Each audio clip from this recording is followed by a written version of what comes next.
video is going to focus on how an elementary school teacher who teaches multiple subjects can still set up modules by week.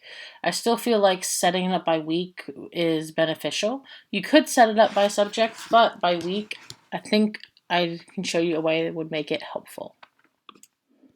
So, we have our two modules. I showed in a previous video how to create a module. So all I've done is create the modules. I've added no assignments. Again, I personally like to set up with a discussion that has what's expected for the week. We're going to just incorporate a little bit more to show how we could do that. So in my module, I'm coming here, I'm going to create a discussion. This is going to be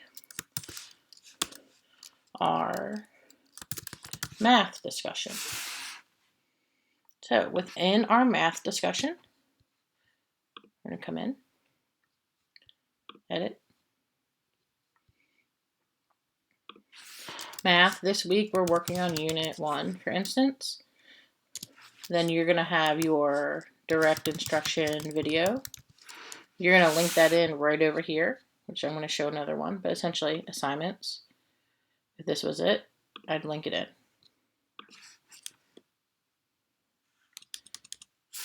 So Nearpod 1 might be my direct instruction. Then I'm going to have the student's activity. This could be a worksheet. This could be an activity on Nearpod. It could be whatever you're having them work on for math. That's the second activity. And third, you'd have another assessment or quiz. Essentially, I would link all of these in. If I had a quiz, which I don't have one made yet, that's where I would link in. So this would be math. Come out and save. So I'm back to our modules. So here's March 23rd. That I had here. We have math. We have the assignments we need to create. So let's say that was one of our assignments.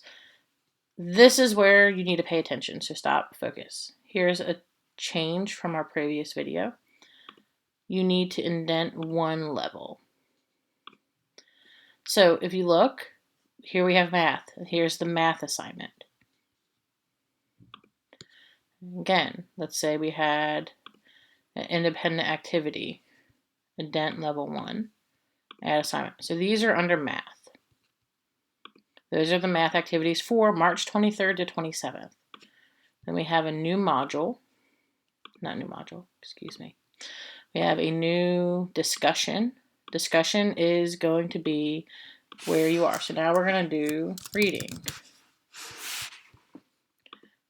We're not going to indent reading. This is where you're going to have to make sure you're paying attention for your indentions. So here's reading. Then we're going to create our reading activity as an assignment. New assignment. Passage 1. We notice I'd forgot to indent. Come right here. Increase indent. It's pretty easy to go back and increase the indent. I'll go into different ways you can create assignments. When you're done, you hit publish. Everything's published. Reading.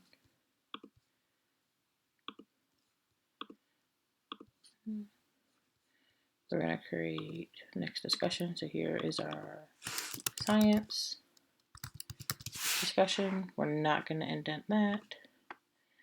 And then we'd have our science assignment. We are going to indent that.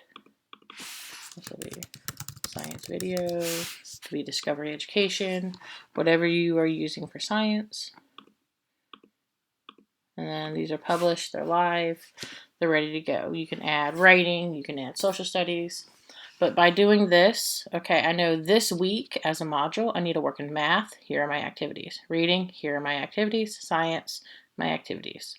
So this will help parents know what their elementary age child needs to work on, and still keeps it all in one place so assignments aren't being mixed up. I hope this helps you understand how you could organize it. Again, I would try to keep it the same throughout. You would have first your discussion with the list of things for them to do that week. Whereas in my previous one, I just had my overall check in. Essentially, you're going to have a check in for each subject with the list of those subjects. So, again, coming back to that math discussion, you can see the list of activities that you need to complete. I hope this helps you understand a way to help organize it. And if you have any questions, drop them in the comments or send me a message.